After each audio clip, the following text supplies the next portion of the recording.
She sings, the audience burns. Not because she's bad at opera, but because she's done with humanity and its nonsense. Today, we're diving deep into the mind of Mitochondria Eve, the goddess of evolution from Parasite Eve. She's not your average villain. She's science midlife crisis, where biology, ego, and existential dread have a baby. Literally. To understand Eve, you have to understand that she isn't just a person. She's a concept, the living rebellion of cell itself. Mitochondria, those tiny powerhouses we learned in the seventh grade, well, they used to be separate organisms. And in the world of Parasite Eve, they remember. Eve represents the memory, the primal consciousness inside every cell, finally saying, you know what? We've had enough of this human nonsense. It's time to become what we were truly meant to be. She's evolution's angry voicemail wrapped in designer DNA. Let's break her down Freudian style, shall we? The id.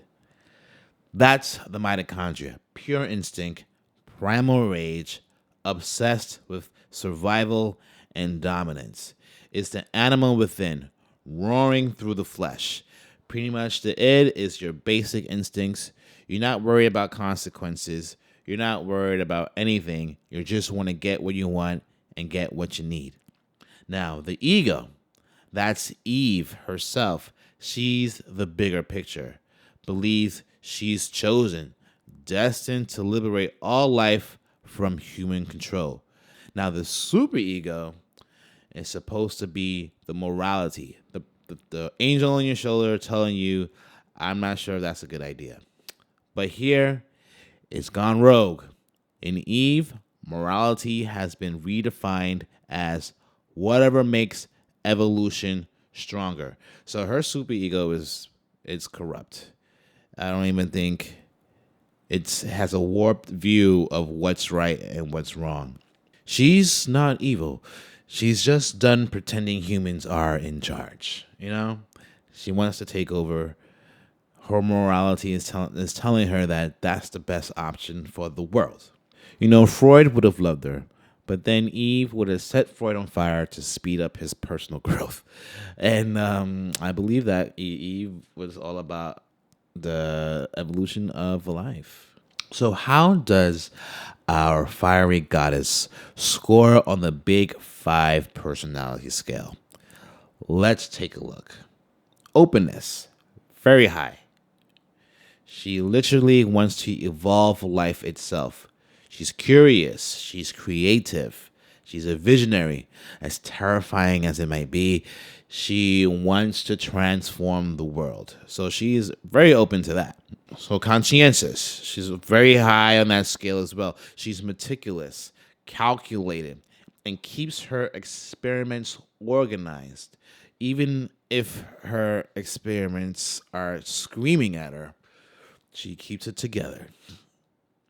Extroversion, a little bit of yes and no, and maybe moderate, I would say. She commands attention when she wants to. She has queen energy, but not big on small talk, if you know what I mean. Agreeableness, very low. She doesn't care about your feelings. She's rewriting the human genome. So, no, she wants to do things her way and her way only. Neuroticism, very low. Eve doesn't panic. You're the one who's going to be panicking. She's calm while your organs are turning into a liquid globally goo. Basically, she's what happens if a biologist and a goddess and a gas stove walked into a bar. It would not be a pretty. Eve believes she's the next step in evolution, right?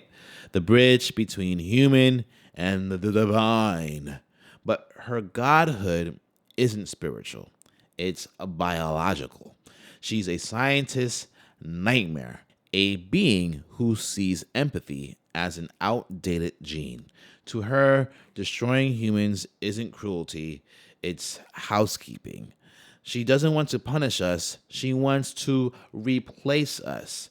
You know you're dangerous when natural selection looks at you and goes, ma'am, please slow down. Because dogs, birds, you're turning everything into crazy ass hungry beast. Which, yeah, if I was living in a Parasite Eve world, I don't think I'd survive after Christmas. No, I'd be a monster by now for sure.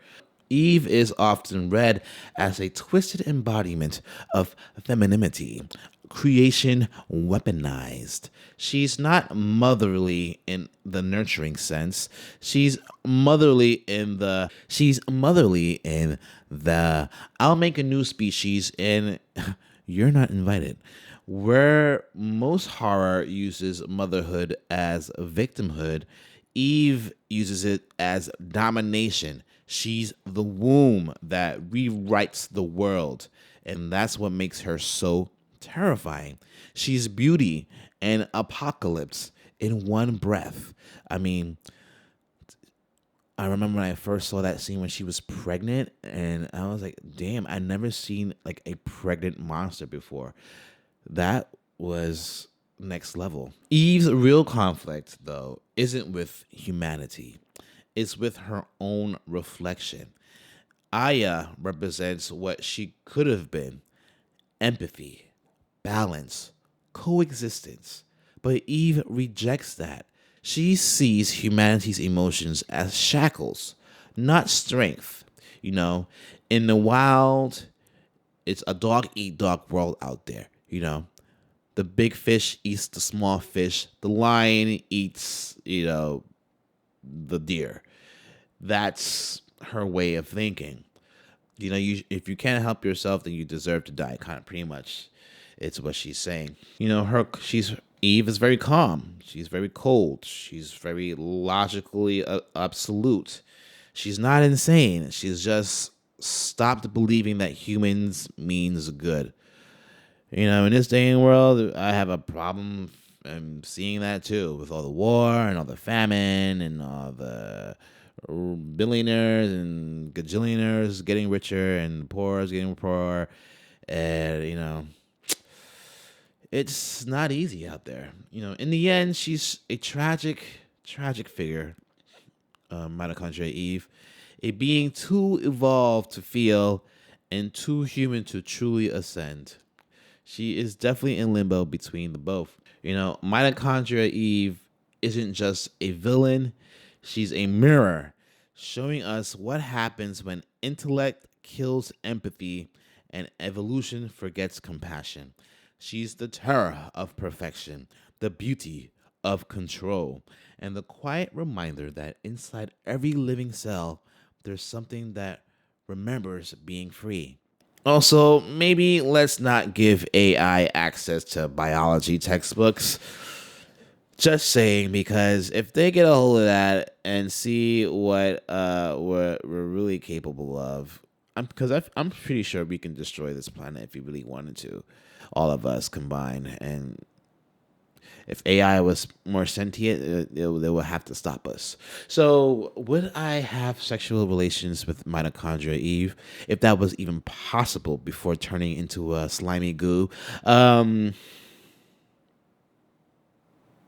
She is hot. She's beautiful. She's pretty. She has long arms. But I mean, someone knocked her up. But I guess that was before she turned into the monster. But the monster version, I don't know if I would want to do that. I mean, maybe before when she was singing at the opera, she had a chance. But I don't know. So she's very sexy, but in a scary way, and I think she will rip you apart. I mean, if you're in bed having fun, she wouldn't be able to hold back her strength. She wouldn't be able to tame her primal instincts, and It'll be fun, but you'll be dead in the end. Trust me, you'll be ripped to shreds. I feel like her vagina even has teeth. I'm just saying. And as a partner, as a relationship wise, she will be very motherly.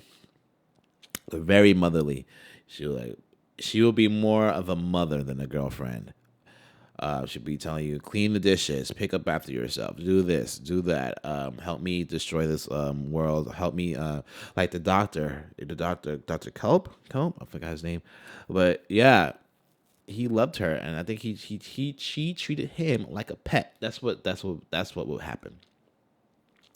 So hey, if you like this breakdown of Mitochondria Eve, she might be the last one in. No, I think I might have one or two more in the Halloween series. So thanks for tuning in, and like, dislike, whatever your thing is. So this has been another character psychology. I am Cerebro, where the monsters make sense and the humans don't. Who knows?